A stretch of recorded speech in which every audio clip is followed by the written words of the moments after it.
Nous sommes en cours de français avec Madame Cahors et nous allons vous présenter quelques extraits des fourberies de Scapin que nous avons préparés pour vous exprès.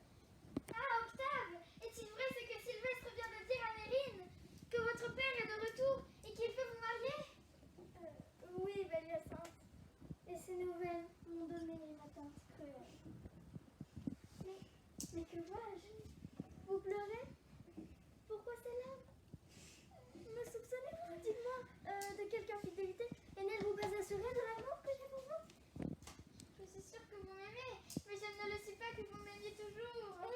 Peut-on vous aimer qu'on vous aime toute sa vie? Je ne doute pas que vous parlez de ce sincère, et je crois en vous, mais je crains un pouvoir qui combattra dans votre cœur les tendres sentiments que vous pouvez avoir sur moi. Ah, ma chère Hyacinthe, mon cœur n'est donc pas fait comme celui des hommes.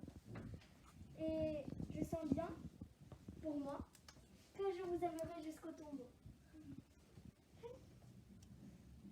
Il ne me serait maître contraire si vous m'êtes fidèle. Et j'attendrai d'un œil constant ce que le ciel fera de moi. Le ciel nous sera favorable. Je serai donc heureuse. Elle n'est pourtant sauf ma foi, et je trouve assez passable. Oh, voici un homme qui pourrait bien, s'il le voulait, nous être dans tout le besoin d'un secours merveilleux. J'ai fait de grands serments de ne me mêler plus du monde, mais si vous me priez bien fort tous deux, peut-être. Ah, s'il ne tient qu'à te prier bien fort pour obtenir ton aide, je te conjure de tout mon cœur de prendre la conduite de notre barque. Et vous, ne me dites-vous rien? Je vous conjure à son exemple, par tout ce qui vous est le plus cher au monde, de vouloir servir votre amour. Il faut se laisser vaincre et avoir de l'humanité. Allez, je vais m'employer pour vous. Crois que... Allez-vous-en et soyez en repos. Et vous, préparez-vous à soutenir avec fermeté l'abord de votre père. Je t'avoue que cet amour me fait trembler par l'avance. Et j'ai une timidité naturelle que je ne saurais vaincre. Il faut pourtant pas être ferme au premier choc, de peur que sur votre faiblesse, il ne prenne le pas de vous mener quand même un songe. Là, tâchez de vous composer par étude, un peu de hardiesse, et songez à répondre résolument sur tout ce qu'il pourra vous dire. Je ferai du mieux que je pourrai. Ça, essayons un peu pour vous accoutumer. Allons, la mine résolue, les regards assurés, la tête haute. Comme cela? Encore un peu davantage. Ainsi? Bon, imaginez-vous que je suis votre père et répondez-moi fermement comme si c'était un livre. Comment? Pandard! Vaurien! Infâme! Fils indigne d'un père comme moi, dont tu viens paraître devant mes yeux, après tes bons déportements, après le lâche tour que tu m'as joué pendant mon absence. Est-ce là le fruit de mes soins, Marot? Est-ce là le fruit de mes soins? Le respect qui m'est dû, le respect que tu me conserves. Allons donc! Tu as de l'insolence, fripon, d'engager sans le consentement de ton père, de contracter un mariage clandestin. Réponds-moi, coquin, réponds-moi. Voyons un peu tes belles raisons. Oh, que diable, vous demeurez interdit? C'est que... Je m'imagine que c'est mon père que j'entends. Oui, c'est pour cette raison qu'il ne faut pas être comme un innocent. Je vais prendre plus de résolution et je répondrai fermement. Assurément. Assurément. Voici votre père qui vient. Oh, le ciel, je suis perdue. Oh là, Octave, demeurez. Octave, le voilà enfui. Quel pauvre espèce d'homme. Ne laissons pas d'attendre le vieillard. Mais que lui dirais-je? Laisse-moi dire moi et ne fais que me suivre. Alors, Scapin, comment va l'affaire de mon fils? Votre fils, monsieur, est en lieu de sûreté. Mais vous courez maintenant, vous, le péril le plus grand du monde. Et je voudrais pour beaucoup que vous fussiez dans votre logis. Comment donc? À l'heure que je pars, on vous cherche de toutes parts pour vous tuer. Moi? Oui, Et qui? le frère de cette personne qu'Octave a épousée. Il croit que le dessein que vous avez de mettre votre fille à la place que tient sa sœur, c'est qui pousse le plus fort à faire rompre leur mariage. Et, dans cette pensée, il a résolu hautement de décharger son désespoir sur vous et vous ôter la vie pour venger son honneur. Tous ses amis, gens d'épée comme lui, vous cherchent de tous les côtés et demandent de vos nouvelles. J'ai vu même, de ça et de là, des soldats de sa compagnie qui interrogent ce qu'ils trouvent. et occupe par peloton toutes les avenues de votre maison, sorte que vous ne sauriez aller chez vous. Vous ne sauriez faire un pas ni à droite, ni à gauche, que vous ne tombiez dans leurs mains. Que ferais-je, mon pauvre Scapin? Je ne sais pas, monsieur, et voici une étrange affaire. Je tremble pour vous depuis les pieds jusqu'à la tête et... Attendez. Non, ce n'est rien. Ne saurais-tu trouver quel moyen de me tirer de peine? J'en imagine bien un, mais je risque moi de me faire assommer. Scapin, montre-toi serviteur zélé. Ne m'abandonne pas, je te prie. Je le veux bien, j'ai une tendresse pour vous qui ne saurait souffrir que je ne vous laisse sans secours. Tu seras récompensé, je t'assure, je te promets, de cet habit ici quand je l'aurai un peu usé. Attendez. Voici une affaire que je me suis trouvée forte à propos pour vous sauver. Il faut que vous vous mettiez dans ce sac et que... Ah, Non, ce n'est personne. Il faut, dis-je, que vous vous mettiez là-dedans et que vous gardiez de remuer en aucune façon. Je vous chargerai sur mon dos comme un paquet de quelque chose. Je vous porterai ainsi au travers de vos ennemis jusque dans votre maison où, quand nous serons une fois, nous pourrons nous barricader et envoyer quérir main forte contre la violence. l'invention est bonne. La meilleure du monde, vous allez voir. Tu me perds à l'imposture. Je dis que vos ennemis seront bien attrapés. Mettez-vous bien jusqu'au fond. Surtout, gardez-vous de ne vous point montrer et de ne branler pas quelque chose qui puisse arriver. Laisse-moi faire, je saurai me tenir.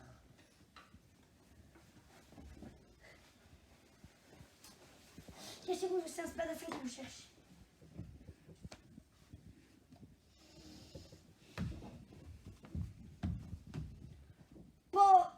Quoi?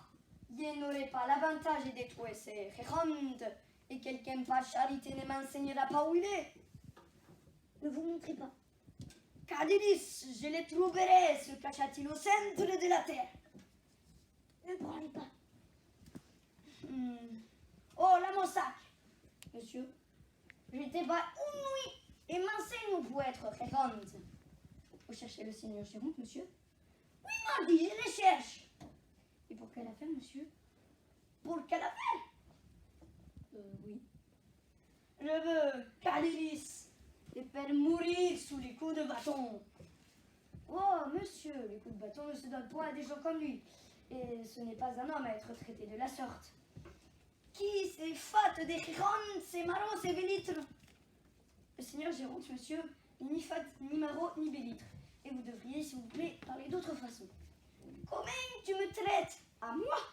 Avec cette ordure? Je défends, comme je dois, un homme d'honneur qu'on offense. Est-ce que tu es des amis de ces Gérontes? Oui, monsieur. J'en suis. Ah, Cadilis, tu es de ses amis à la bonure. Tiens, voilà ce que j'étais voir pour lui. Ah, monsieur. Ah, tout beau.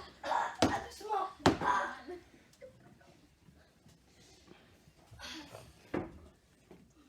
Diable soit le gascon. Scapin, je n'en peux plus. Ah, monsieur, je suis tout moulu. Et les épaules me font un mal épouvantable.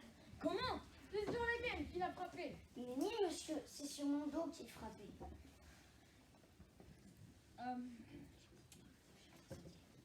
Que veux-tu dire? J'ai bien senti les coups et je sens bien un corps.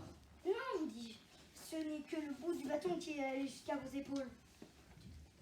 Tu devrais te retirer un peu plus loin pour m'épargner. Prenez garde.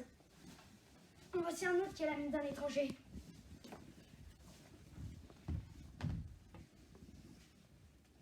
Parti, moi courir comme une basque, et moi ne pouvre point trop faire de tout le jour. Si tu as bloqué Géronte, cachez-vous bien. Dites-moi un peu fou, mon sire l'homme, s'il vous plaît. Vous savoir point où les Géronte que moi cherchèrent? Non, monsieur, je ne sais point les Géronte. Dis-moi le fou franchement, moi, lui vouloir pas grand-chose à lui. Les seulement pour lui donner un petit régal sur le dos d'une douzaine de coups de bâton et de 3 ou 4 petits coups d'épée, autre affaire de son poitrine. Je vous assure, monsieur, que je ne sais pas où il est. Il me semble que j'y vois remuer quelque chose dans ce petit sac. Pardonnez-moi, monsieur. assurément de quelques histoires là-dedans. On est tout, monsieur. Moi, la fois en vie, te tenais un coup d'épée dans ce sac. Ah, monsieur, gardez-vous-en bien. Montre-moi un peu fou ce que c'est être là. Tout beau, monsieur. Quément tout beau. Vous n'avez que faire de voilà voir ce que je porte. Et moi, je le vouloir voir, moi. Vous ne le verrez point. Aïe, que de badimente. Ce sont hardes qui m'appartiennent.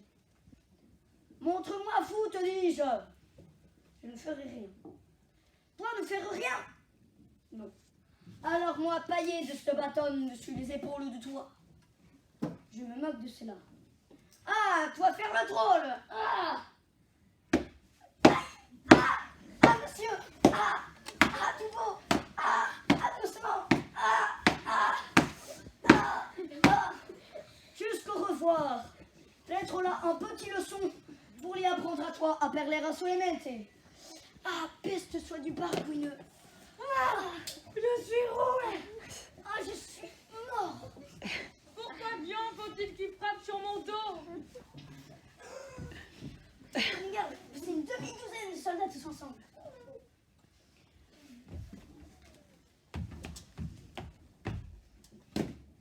Allons, tâchons de trouver ce Géronte. Cherchons partout.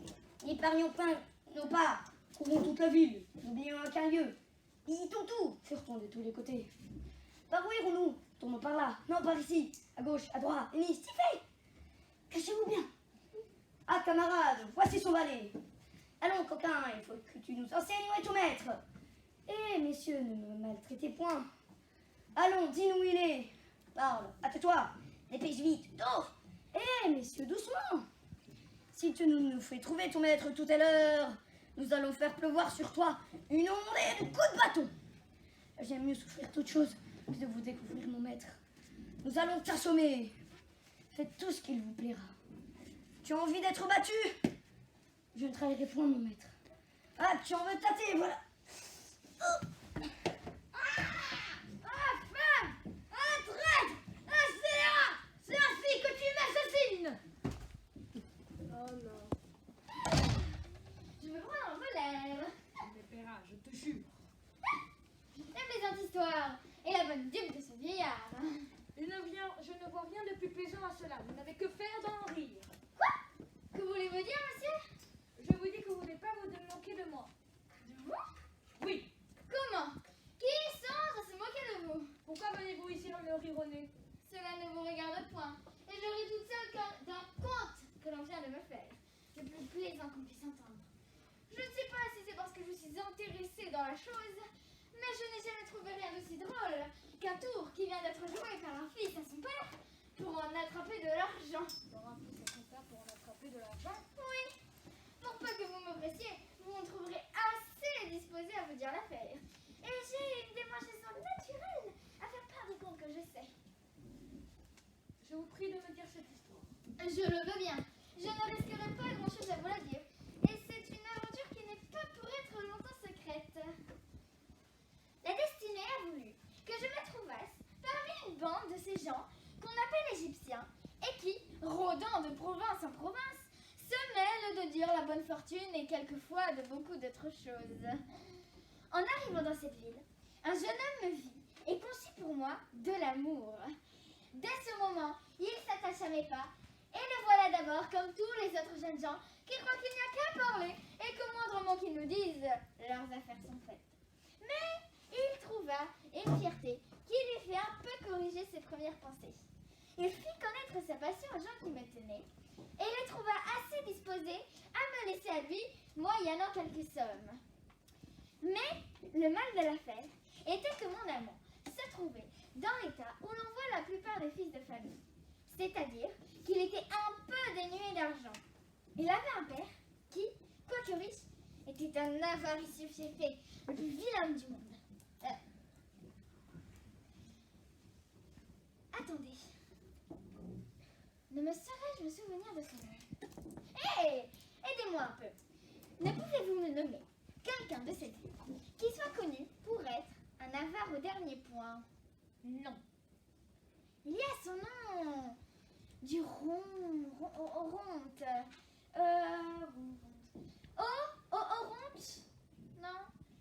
Géronte! Ah oui, voilà, justement. Voilà, mon vilain. C'est ce ladre-là que je dis.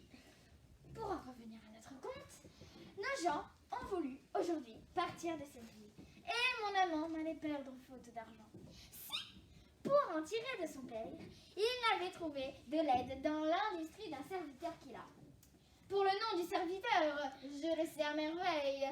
Il s'appelle Scapin. C'est un homme incomparable et il mérite toutes les louanges qu'on puisse donner. Ah, Coca que tu es. Voici le stratagème dont il s'est servi pour attraper sa dupe.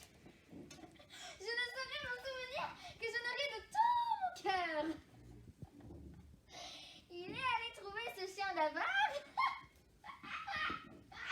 et lui a dit qu'en se promenant sur le port avec son fils, ils avaient vu une guerre turque où on les avait invités d'entrer. Que jeune turc leur avait servi la collation et que, tandis qu'ils mangeaient, on avait mis la galère en mer.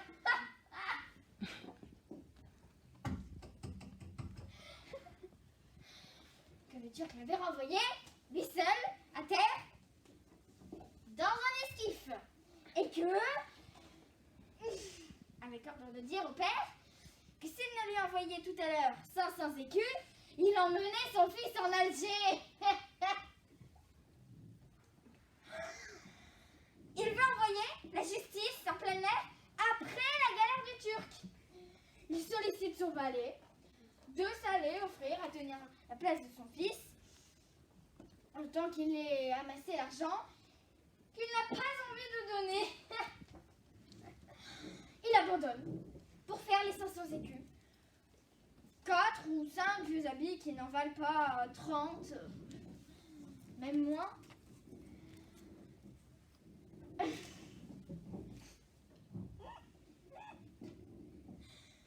Enfin, après plusieurs détours, après avoir longuement gémi et soupiré, mais il me semble que vous n'auriez point de mon compte.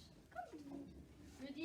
Je dis que le jeune homme est un pandard, un insolent, qui sera puni par son père du tour qu'il lui a fait. Que l'Égyptienne est une malvisée et une impertinente de dire des injures à un homme d'honneur qui saura lui apprendre à venir ici débaucher les enfants de famille. Et que le valet est un scélérat